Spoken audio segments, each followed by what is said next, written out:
ভারতের একজন ধনকুবের আছে, নাম শুনেছেন না? মুকেশ আম্বানি।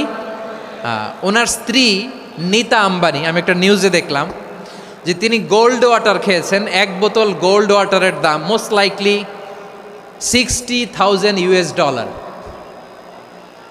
$60,000 এক বোতল গোল্ড ওয়াটার। কেন? এটা খেলে বার্ধক্যের ছাপ নাকি চেহারায় লাগে না। কিন্তু মানুষ যতই বয়স ধরে রাখতে চাক এই দুনিয়ার জামিনে, সে কি তার বয়স লুকাতে পারে? আমার কলিজা টুকরা সিলেট, আওয়াজ করে বলেন, এই দুনিয়ার জীবনে বয়সকে ধরে রাখা যাবে?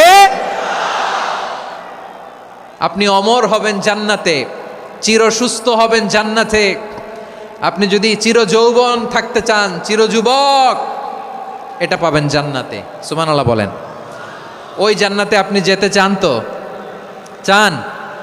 এভাবে বিশ্বনবী উম্মতের সামনে জান্নাতকে চিত্রায়িত করেছেন, পোর্ট্রে করেছেন।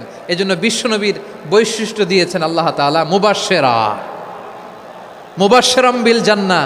নবী হে, আপনি জান্নাতের সুসংবাদদাতা। আওয়াজ করে পড়তে হবে আল্লাহু আকবার।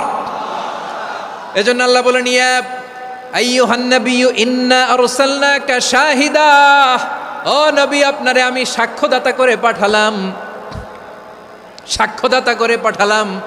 মুবাশশিরা, শাহিদাও ওয়া মুবাশশিরা, আপনারে আমি জান্নাতের সুসংবাদদাতা করে পাঠালাম। 3 নম্বরে হলো নাযীরা, আপনাকে আমি জাহান্নামের সতর্ককারী রূপে প্রেরণ করলাম। পড়েন সুবহানাল্লাহ।